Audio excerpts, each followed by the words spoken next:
আজকে আমরা শাপলা cinema hall, যেটা শাপলা টকিজ, সেখানে একটা অভিযান চালাই।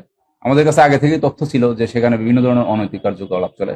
বিশেষ করে স্কুল কলেজের মেয়েরা বা ছেলেরা এখানে আসে এবং তারা বিভিন্ন অসামাজিক কার্যকলাপে রত থাকে।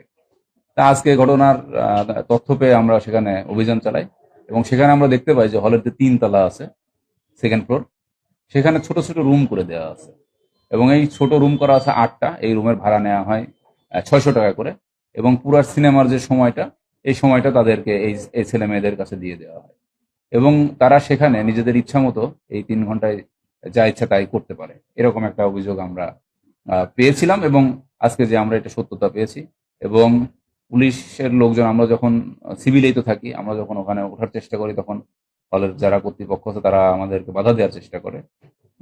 তাদের বাধা অতিক্রম করে আমরা যাই এবং সেখানে আমরা হাতে নাতে এই মানে অবসিন অবস্থায় অনেককেই পাই। তা তাৎক্ষণিকভাবে আমরা তাদেরকে অ্যারেস্ট করি, আটক করে নিয়ে এসেছি। এদের মধ্যে স্কুল কলেজের ছাত্রীও আছে, অনেকে মাইনরও আছে। তা আমরা 19টা মেয়েকে পেয়েছি তারা সেখানে এই অবস্থায় ছিল এবং 16টা ছেলেকেও পেয়েছি। এরা সবাই কাপল অবস্থায় ছিল, জোড়ায় জোড়ায় ছিল। আর সিনেমা হলের কর্তৃপক্ষের 2জনকে আমরা পেয়েছি, যাদেরকে আমরা আটক করেছি।